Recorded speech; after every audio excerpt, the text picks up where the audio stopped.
I have quite a bit of stuff on the Gospel of John in the course pack.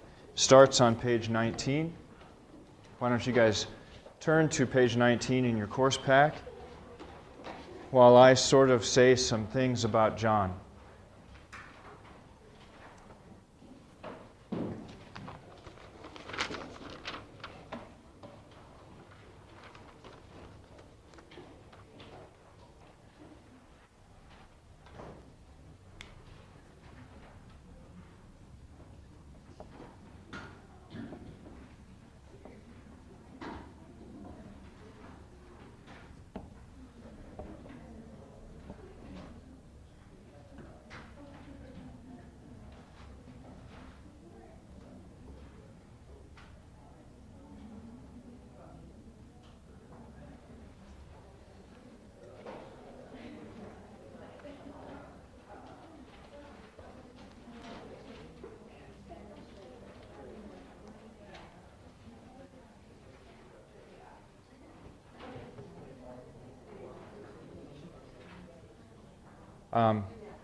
Is any?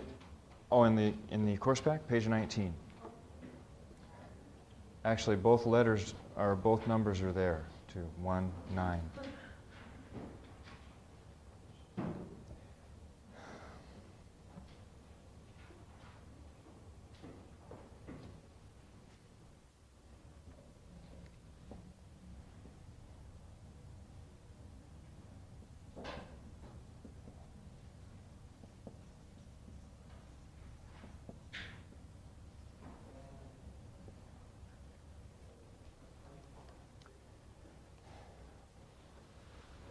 I would love to teach a whole class on John, and once we get into this discussion of John, you'll see why it could be done easily. And I know personally New Testament scholars who spend their life studying the Gospel of John and the Johannine literature, including 1st, 2nd, and 3rd John, Book of Revelation. Because the Johannine literature is usually connected historically to a certain location, a certain church in the early Christian community. And when I was a little kid, not just little, when I was growing up, all through high school, I grew up in the Midwest. A lot of my experiences growing up were on farms and ranches because I worked on a ranch and a farm for the summers ever since I was in 8th grade. And we used to do some stuff, guys that I hung out with, that maybe some of you have done, maybe not, but on Sundays we used to all go to the river and swim. Have you ever swum in a river? Swum? You ever swam? Swimmed in a river? Have you ever swam in a river? How many of you fish? Like to fish? River? Fishing in the river? How do you... This is what we used to do when we'd go to the river. And the river would change weekly. It would just move around. Sandbars and everything would be created. But the way that when we would get to the river to get ready to go swimming there, the way that we would identify a good place to swim is we would look at the surface of the water. If the surface of the water was smooth, that meant that the water was deep there. And it was a good swimming hole. There were certain places that at the river were always relatively deep, and we would hang ropes off of trees so that we could swing out over the bank and, land in the water. We had a lot of fun. Sometimes we would go upriver about 20 miles with inner tubes, and we would just inner tube down the river all day long. And lots of fun. We had a blast on it. But my reason for bringing that up is is because of the calm water. And you can do the same thing when you're fishing. If you want to know where the deep water is, you look at the calmest area in the river. Because the saying goes, still water runs deep. Right? You ever heard that? That's true. Still water runs deep. And that's a good place for me to begin describing John to you, because John, when you're standing back and looking at him, he looks very calm, doesn't he? How many of you have ever seen the Gospel of Matthew printed up all by itself and handed out to new believers?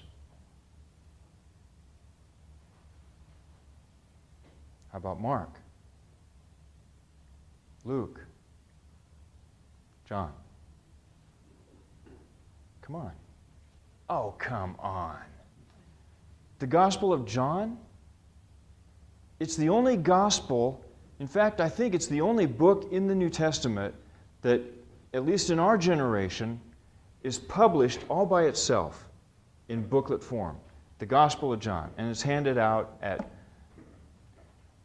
evangelistic crusades to new Christians. You guys haven't seen them? I've got about 150 of them at home that I just picked up last summer. Just last summer. Gospel of John. Why is it that the Gospel of John is published and treated that way and handed out? It's not hard. This isn't a trick question. You guys tell me. Why do we hand out the Gospel of John to new converts to Christianity? Somebody here knows. Yeah. Stand alone, and it could tell the whole story. It was able to be independent of the other three gospels. Okay, it stands alone, tells the whole story. It talks about the beginning. Okay, talks about the beginning. It's the way that starts, right, in the beginning. It's kind of guess that's probably easier to read, like pick up on stuff. Yeah, that's the answer I was looking for. It's easy to understand. It's so easy to understand. In fact, you know what? The Gospel of John is almost impossible to misunderstand.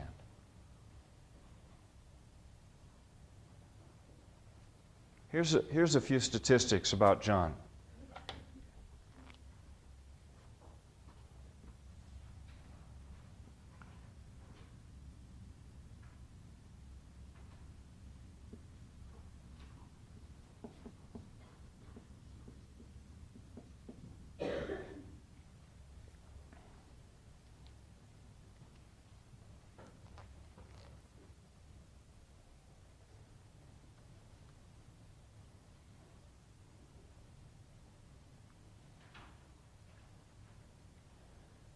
John's Gospel has a 540-word vocabulary.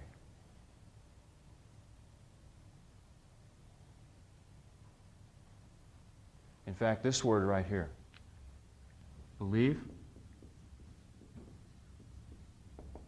just the word believe itself occurs 98 times in John's Gospel. 98 times.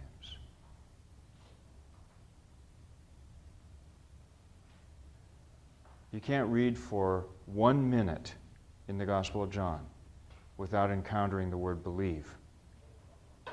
You're just bombarded with it.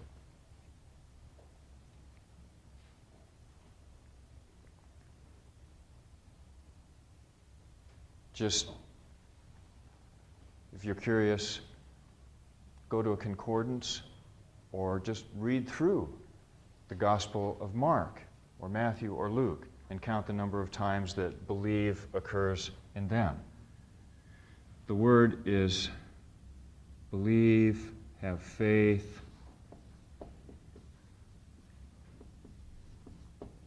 Same word in Greek.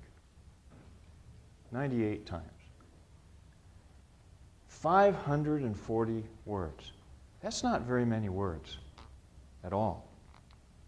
But this is what John does. He'll take a word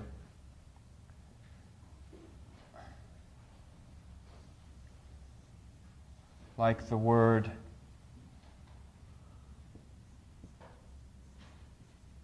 light. And he'll almost, in the telling of the story of Jesus, he'll like build an entire constellation of meanings around that one word. So that by the time you get done, light is a very simple word, a word that any child has heard, knows, light. It's a 3-letter word in Greek, phos. Everybody knows the word light. By the time John gets done with the word light, it has become loaded with theological meanings. And he does this with words.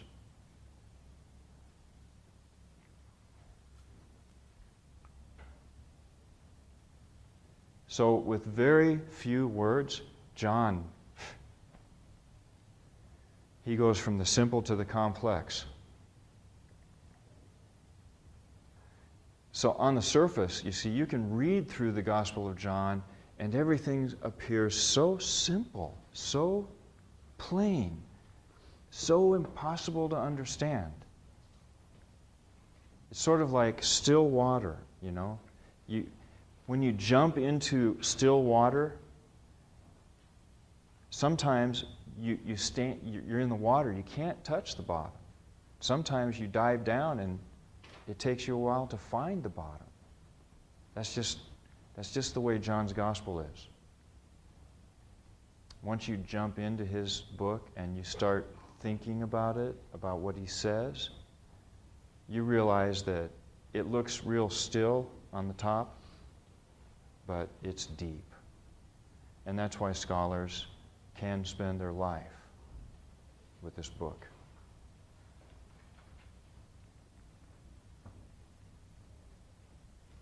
So I start with John's Gospel not for any of these reasons. These are interesting statistics about John. But the reason I start here is because in the early church, even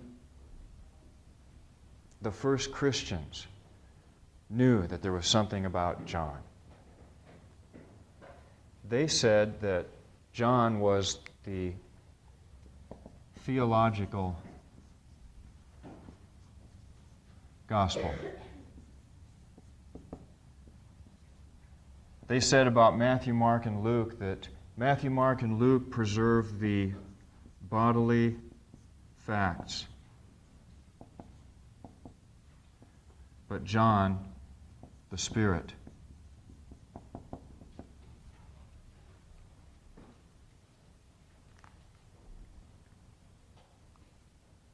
So even in the 2nd century, the first readers of the gospel, they knew there was something different about John.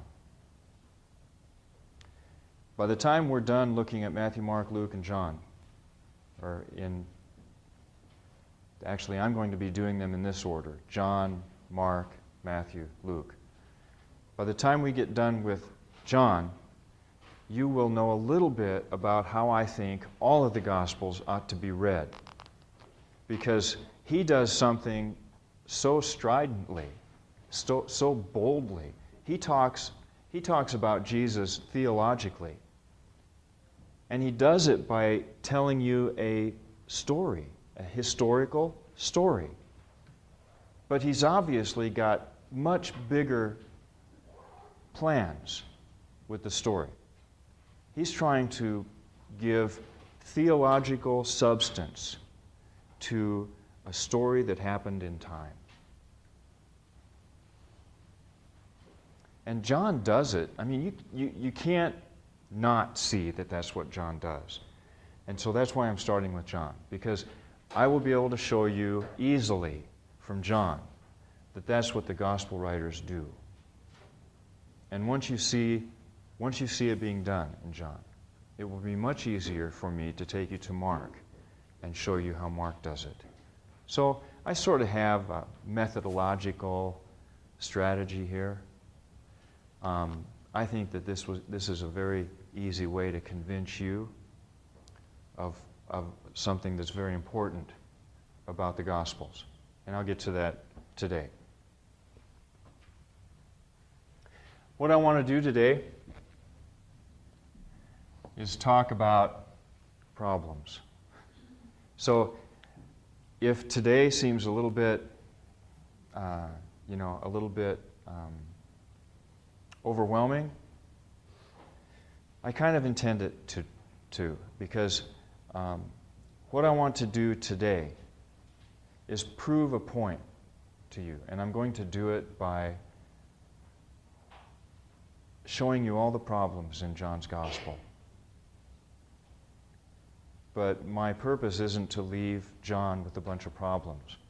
My purpose in trying to show you that all of these problems that scholars have noticed in John's Gospel is to suggest to you that it's very clear, it's as clear as the nose on your face, that John has to be up to something else.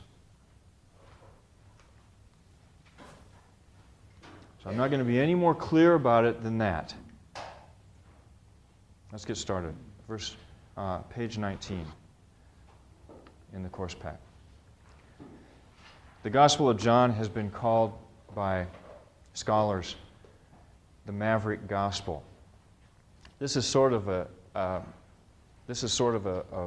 description that comes from my neck of the woods, ranch country, because a maverick is a wild cow, one that wanders away from the herd and is difficult to catch. And that's how John has been described, as a maverick, sort of like a cow who walks away from the herd and just doesn't want to hang out with them. That's how John has been described. Consider some of these differences between Matthew, Mark, and Luke and John. In John's Gospel, there are no exorcisms. None. You can't even get through Mark chapter 2 without hearing about exorcisms. Number 2, there's no parables. There are no parables in John. The most characteristic form of Jesus' teaching in Matthew, Mark, and Luke can't even be found here. Number 3, there's no table fellowship with sinners. When we look at Matthew, Mark, and Luke, one of the things that is going to be sort of a signature behavior of Jesus is that he ate with people that some of his contemporaries normally wouldn't eat with. He had a very good reason for eating with them, which we'll look at when we look at the parables. Because he even tells parables about it, about who you eat with. There's none of that in John. None of these episodes, none of these encounters that Jesus has with other people in John is about eating with them or not. That's really strange because it's such a signal feature of him in the synoptics. Number 4, there are no tax collectors. Tax collectors is a category of people that comes up again and again and again and again in Matthew, Mark, and Luke. In fact, one of Jesus' disciples is a tax collector. Number 5, there are no Sadducees. No Sadducees in the Gospel of John. Number 6, there are no healing of lepers. Number 7, there's no institution of the Lord's Supper. What happens instead? When Jesus sits down and we have the Lord's Supper in Matthew, Mark, and Luke, what happens in John? There's a foot washing instead. So that even today, some churches have made foot washing a ritual, a Christian ritual, like the Eucharist is a Christian ritual in the, in the church. They made foot washing a ritual. You know, the famous words of Jesus, this, do you have a question? I was just wondering, so instead of communion, they wash feet? Oh, you're wondering about these churches? Yeah, that's interesting. No, they have communion too, but they have foot washing as well. And the value and the value for it, I mean, they don't do it just to. A ritual is usually meaningful in sort of a metaphorical sense. Most rituals are, and that's the same in Christianity. And what's valuable about foot washing for Christians who do this is that it represents a condescending act of service to someone else. It represents a becoming below them and doing something for them which is servile. So it's a humiliation. It's a humiliation that we were told to do by Jesus. And in that sense, it's a very valid point. You know, Jesus does want us to do that. But there's no institution of the Last Supper in John. Did you guys know this? The words, "This is my body, which is broken for you. Do this in remembrance of me." It's not in John. Why would John leave that out? I mean, that's like important. This is my blood, which is shed for you. It's not there. Jesus does, in one place in John's Gospel, he talks about how, in a sense, he is a kind of food, but it's very interesting how John spins that story. It's very different. Number 8, there's no temptation. There's no temptation story. In fact, in Matthew, Mark, and Luke, after Jesus is baptized, he goes and he experiences solitude for 40 days in the wilderness. 40-day block at the beginning. Check this out, guys. In John's Gospel, there is not even a 40-day window for that to happen.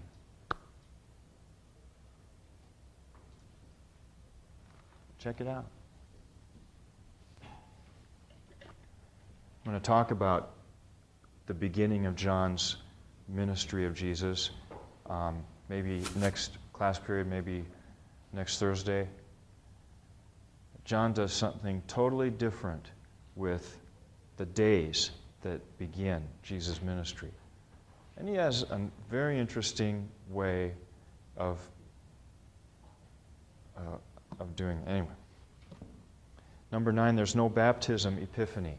You know, when Jesus is baptized and the Spirit descends and there's a voice, the voice says, "This is my beloved Son in whom I'm well pleased." Yeah? The voice from heaven, the dove descending on him.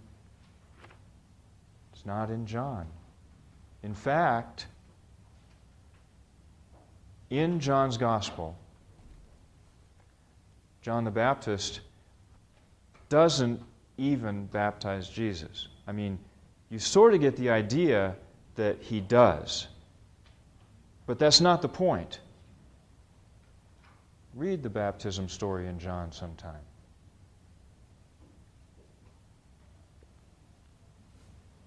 Again, guys, what I'm trying to do here is not rock anybody's faith.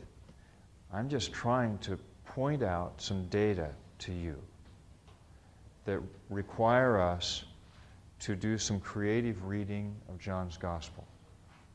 And he didn't do this because he made historical mistakes. He did this because he was a smart guy, and we need to figure out what he was up to. Number 10, you just took a quiz and you found out that, do you remember when Peter said to Jesus asked Peter, who do you say that I am? In Mark chapter 8.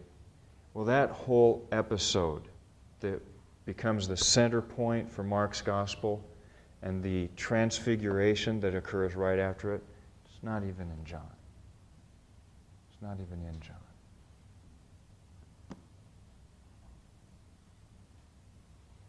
The only miracle that John has in common with the synoptics is the feeding of the 5,000. There are a couple other miracles that look the same, but there might be some important differences. In fact, I'm going to show you in a minute that there aren't even very many miracles in John, although John tells us in chapter 20 that there were so many that he couldn't write them all. He only gives us seven miracles, which is, for Hebrew people, for the Semite, for the Jews, seven was the number of God's perfection, the number of completion.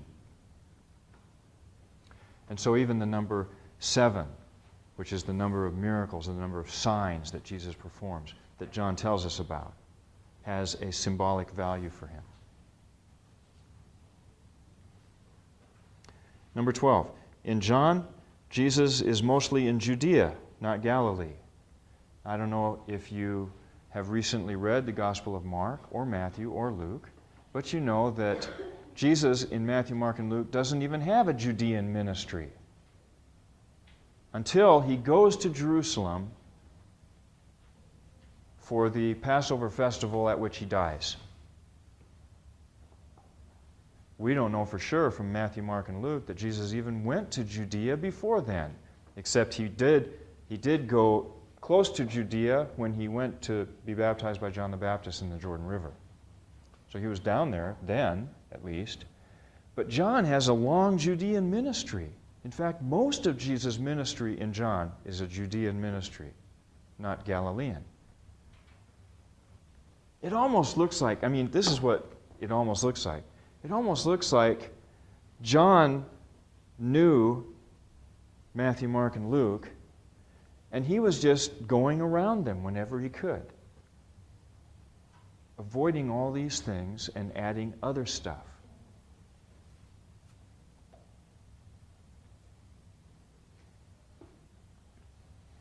In John, Jesus goes to Jerusalem for 3 different Passover festivals, not just one, as in Matthew, Mark, and Luke. Number 14. In John, Jesus' indictment and trial is motivated largely by his raising of Lazarus in John chapter 11, the 7th sign. The 7th sign miracle that Jesus performs in John, the raising of Lazarus from the dead, when Jesus punctuates the event by saying, I am the resurrection and the life. That's the event, and you read it, guys. Start in chapter 11, read that miracle, and then keep reading through chapter 12 and see if the fallout from that miracle isn't what secures Jesus' death in Jerusalem. But when you go to Mark, the event that seems to secure his death are the things he was saying about the temple. Destroy this temple, and in 3 days I will raise it up again. Read the account of Jesus' trial in the Gospel of Mark. There's these repeated rumblings about Jesus, and what did he say about the temple? The temple was the Holy of Holies. That was serious. So what's John up to in that? Number 15. Jesus' statement about the temple being destroyed and rebuilt in 3 days occurs at the end of his ministry in Matthew, Mark, and Luke. Remember? It's at the end. Mark chapter 14.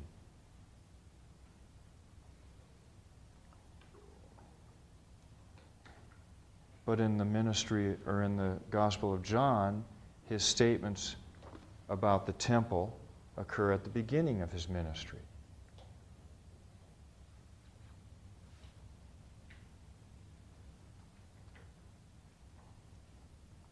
Number 16.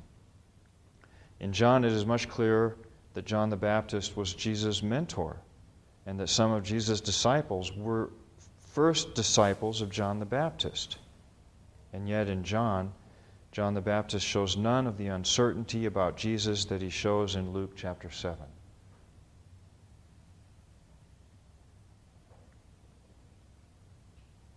So we find out in John chapter 1 that the first disciples of Jesus, at least the first 4, and if we read Acts chapter 1 correctly, all of the early disciples came from John's group.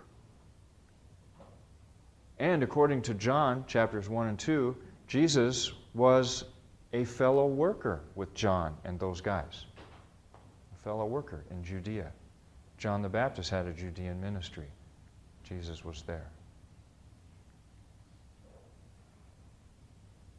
So John even gives us information about this mysterious figure, John the Baptist, about whom we know so little from Matthew, Mark, and Luke. John just seems to give us more information. What's fun about this is that, I told you how in telling the story of Jesus, they collapse history from a 3-year ministry to a 2-hour recitation. Just think of the information that was left out. One of the theories of Johannine scholars is that that's one of the things that John intended to do, was to fill in a lot of the gaps that were left.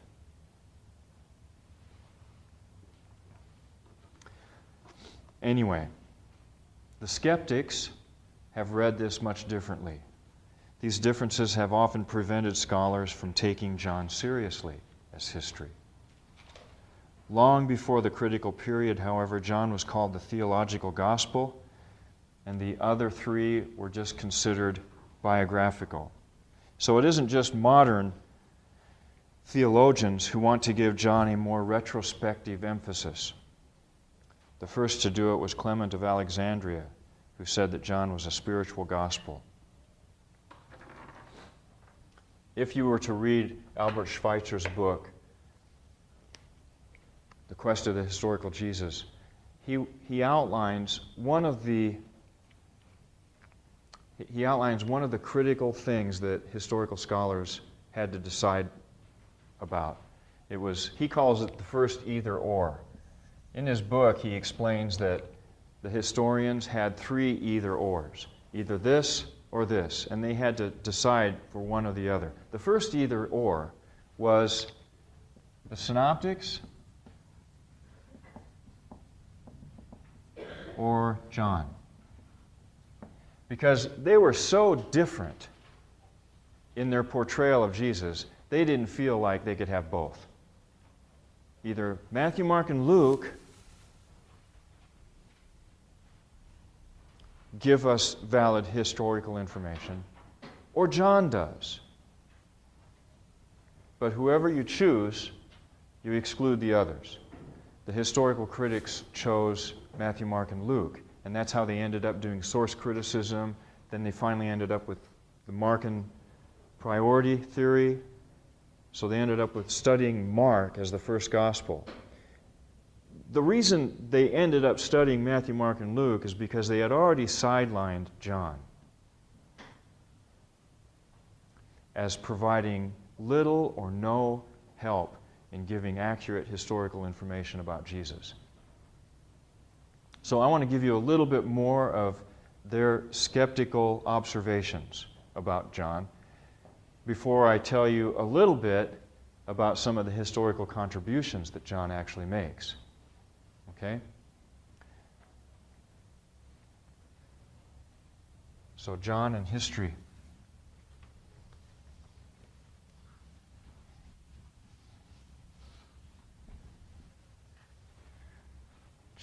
John and history.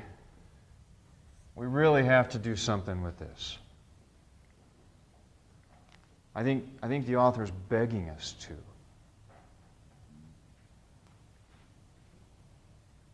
And we won't quite read John accurately or perceptively until we deal with this. So let me give you this is supposed to be a scary face, or maybe a sad face, and then a happy face. Okay? The scary face first.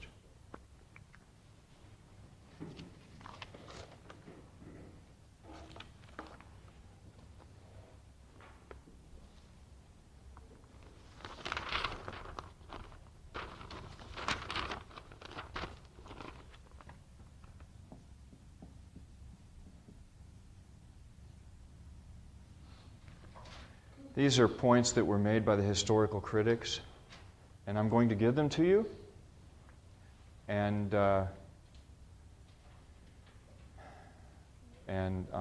they'll provide some of the rationale for what I'm going to propose at the end of the class about John and history. First of all, regarding chronology in John, there's some serious contradictions.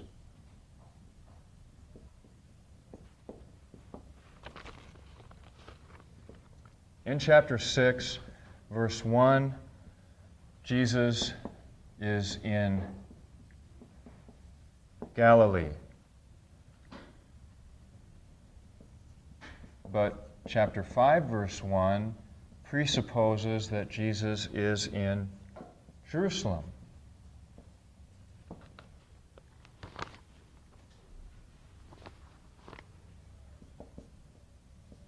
Here's another one.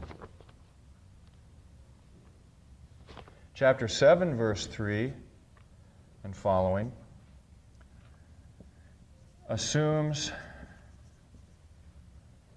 that Jesus, or seems to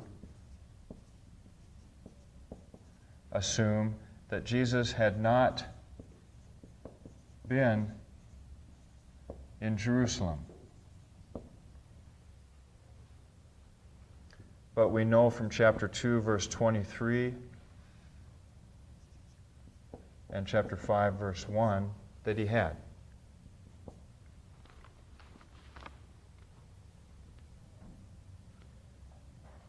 In John chapter 7, verses 19 through 23, there's a reference back to the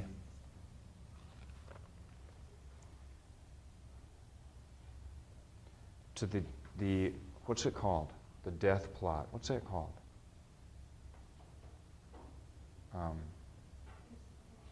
Assassination plot. What's it called when you plot to kill somebody? We have a word for that?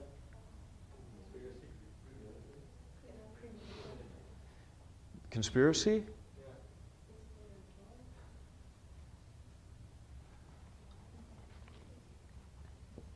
I'll use conspiracy. That's right. Refers back to the conspiracy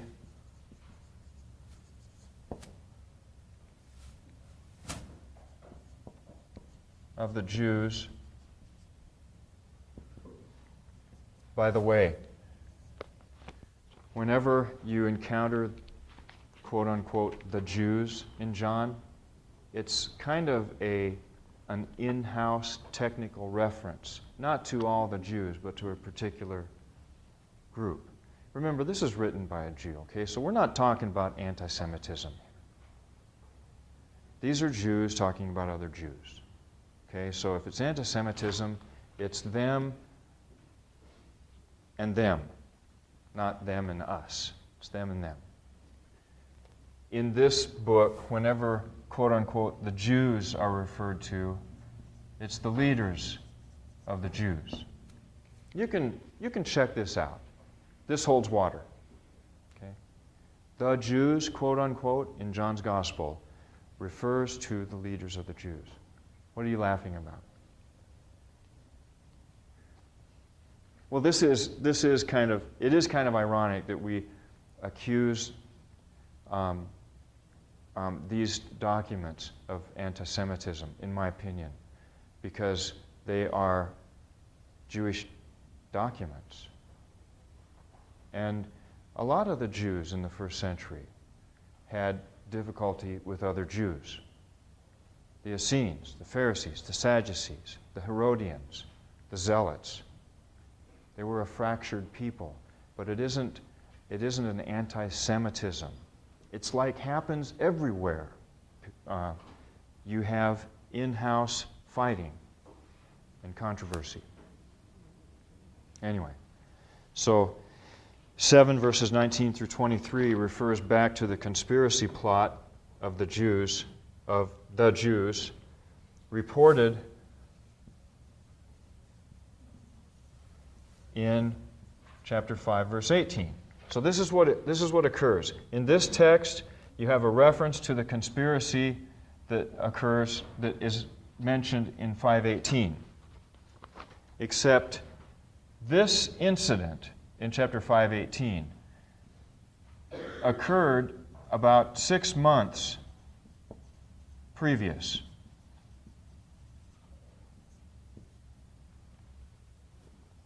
Historians have had a little bit of a problem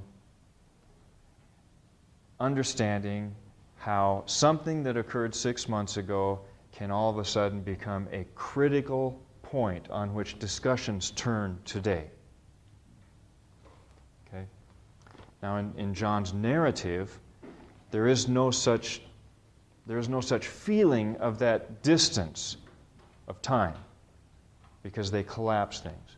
And, of course, they say, this is a problem, this can't happen, this didn't happen. And you can not like these critical scholars for the things that they're saying, because essentially a lot of them, because of their criticism, they ended up not really hearing what John had to say. But the point is this: that's valid. Because you know what? My wife will ask me what happened a week ago and I can't tell her. She'll ask me about a conversation we had 2 days ago, and I forgot the details of what she said. It gets me in so much trouble at home, because I have such a... And I guess I am guilty of really not listening. Guys, when you get married, you're going to be accused of not listening. And it's true, you won't listen. You won't pay attention. So my advice to you, when you get married, pay attention to every conversation. And if you have to, run off and write it all down. And review it. Review it regularly, so that when she brings it up, you can, bam, yeah, I remember that. And then give her some details, and she'll say, you really were listening. I love it when every once in a while I'll remember something and I'll say it. She'll do just exactly that. And if my wife ever sees this tape, I'm in big trouble. Anyway. So, historians, they're just looking at this as, could this happen or not? Yeah, it could happen, okay? So could Jonah being swallowed by a big fish. Is there anything that is impossible if it is a miracle? Technically, no. But you see, historians, especially these critical historians, are working with a measurement system that is much different than maybe ours. It leads them to draw different conclusions. You guys follow me? You understand this? Because I want to give them, credit. Because, to be real honest with you, it was by following the rocky path that they had walked through John's Gospel that led me to make some enlightening discoveries about John. Things that have helped me to really understand what John was doing. Okay, so I'm indebted to them in maybe a rather funny sort of way. This happens again in chapter 10,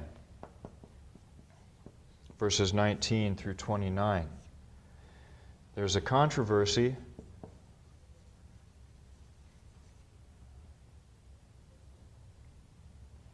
that happens because of an event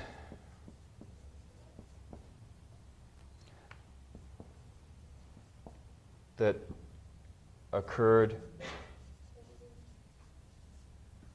3 months previous. Controversy over an event that occurred 3 months previous. In chapter 9, verse 1.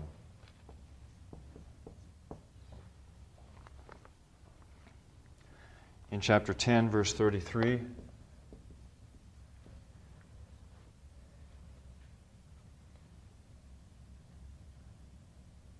we have things that tie into a statement Jesus made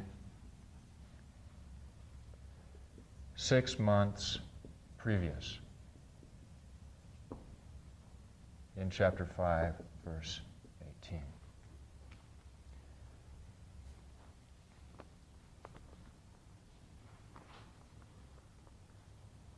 There's a few of the chronological problems that these historical critics had.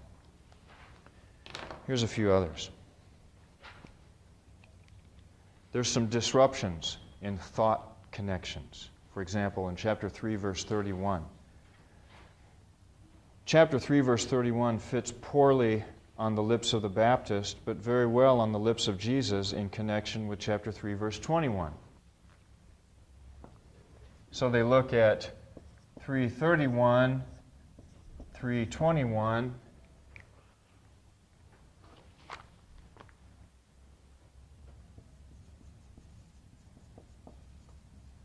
let's call this connections, disruptions. This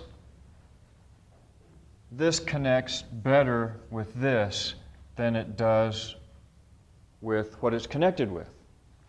And so scholars like to do this, okay? Especially with ancient literature that has gone through such long periods of copying and transmission. But this has led some to suggest that there has been a displacement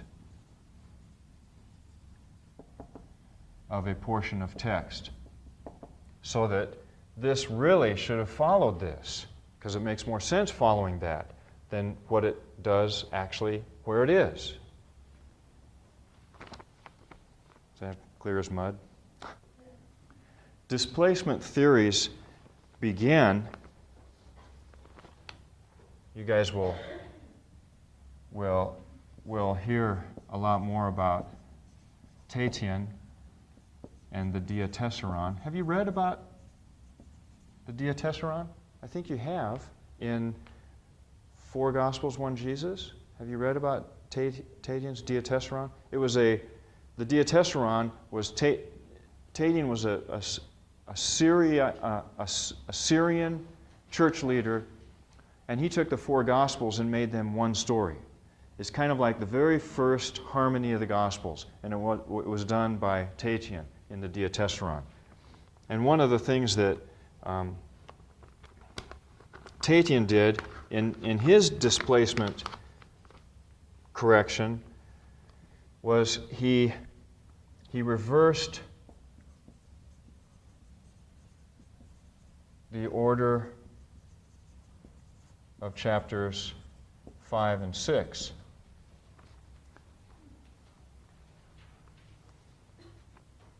So you see, these displacement theories go back to the ancient church, go back to ancient scribes, because it was actually something that occurred, that pages of a book might drop out, and that the person who put it back into the book put it in the wrong place, and so scribes after that have to deal with, what is this doing here? Why isn't, it doesn't make sense here.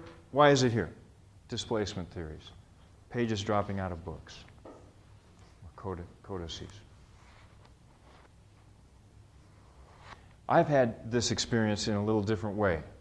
When I Xerox a 25-page article out of a journal, and then I'm walking over to the stapler and I drop it all, and they all go all over the floor. And if it weren't for page numbers on the Xerox copies, I would have to try and figure out the order of these things. And sometimes, in fact, when I'm lecturing, if I have notes that aren't numbered or stapled together, I have displacement problems. I'll have my notes in the wrong place. Anyway. These go back to Tadian. So, I just want you to know that this isn't just a modern historical critical theory problem. This was actually done in antiquity. There's another one in chapter 12, verse 44 following. In chapter 12, verse 44, it follows after the conclusion of 12, verse 36b to 43.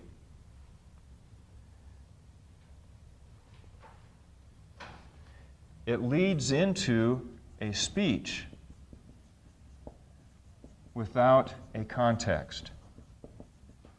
So they have looked at that and said, this is leading into a speech without a context.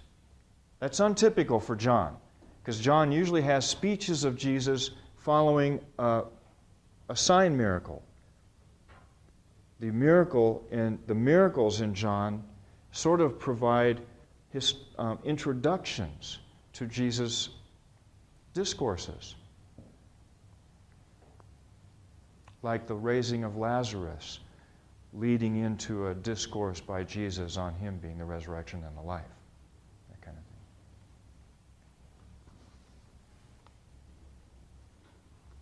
Another one they have had difficulty with is John chapter 10, verses 7 and 9, where we have Jesus' self-designation of himself as the door. And they say that this fits poorly on the shepherd discourse.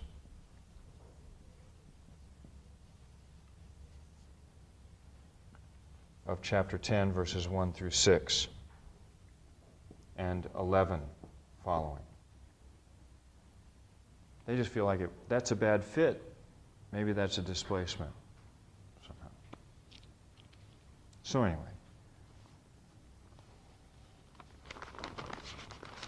What else? That's enough, isn't it? Isn't that enough? You see what they're doing?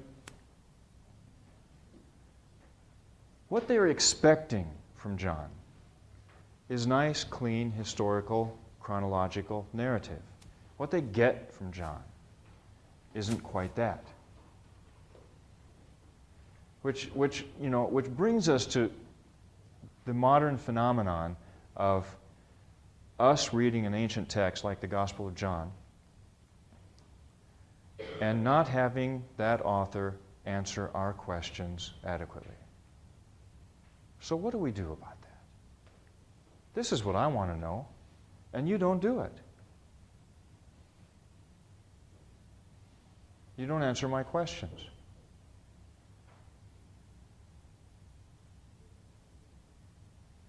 What happens when an ancient author isn't answering your questions?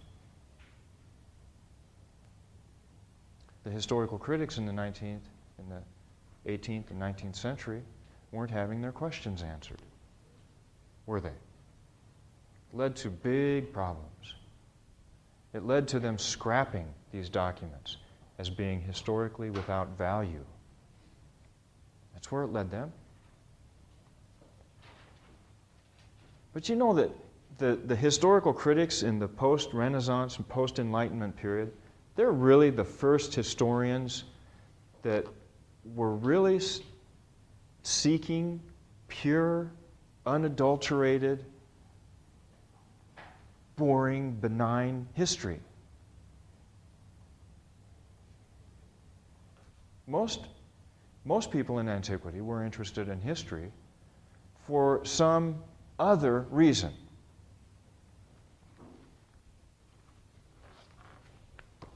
about out of time. I better hurry. I have like 3 or 4 minutes. So, the problem that the historical critics were having, obviously, is John was either not doing good history, he's either not giving us true stuff,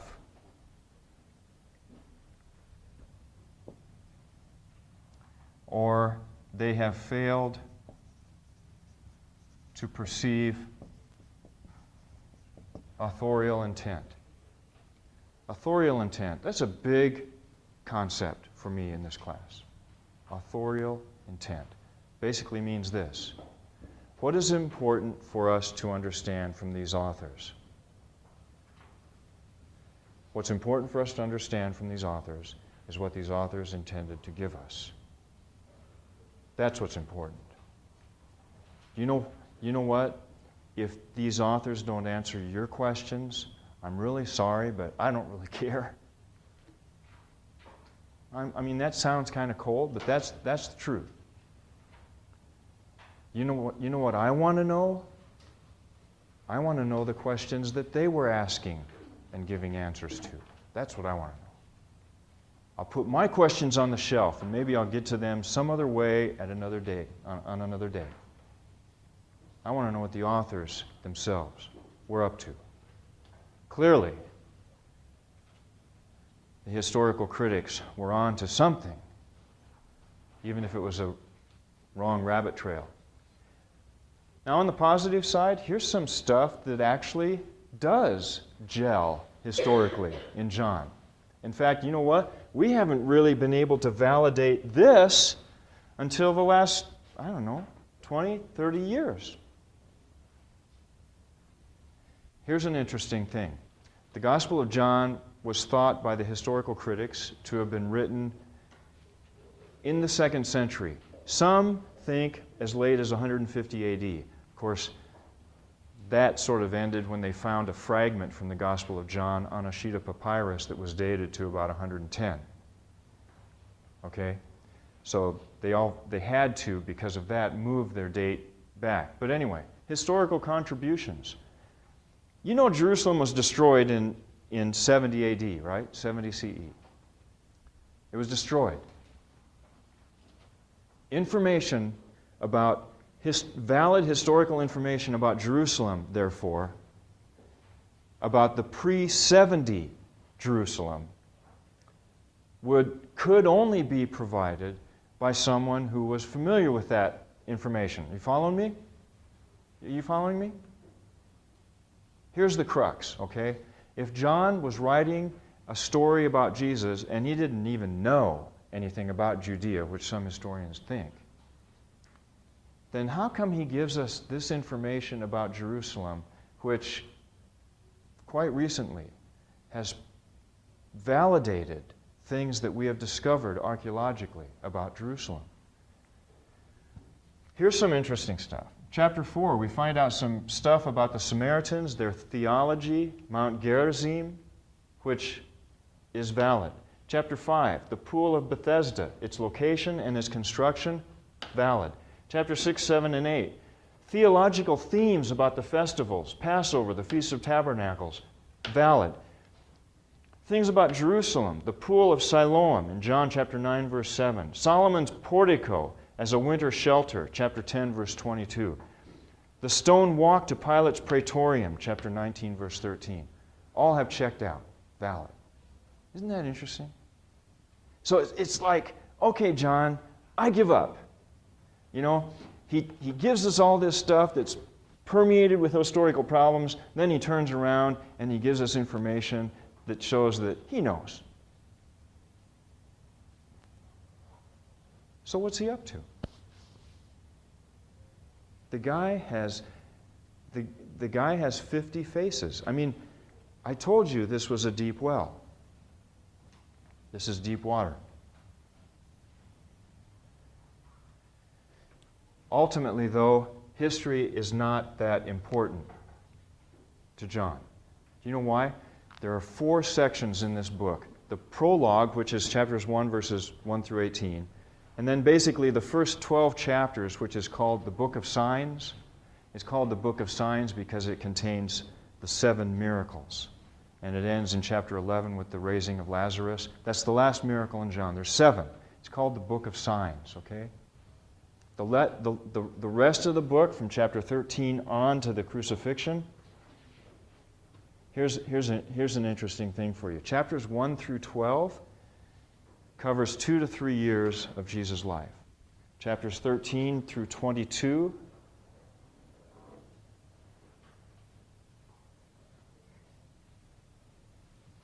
well, you go home and figure it out. You go home and read chapters 13 through 22 and figure out how much time did it take to get from here to the end of the book. We've got 3 years on the front half. How much time do we have on the back half?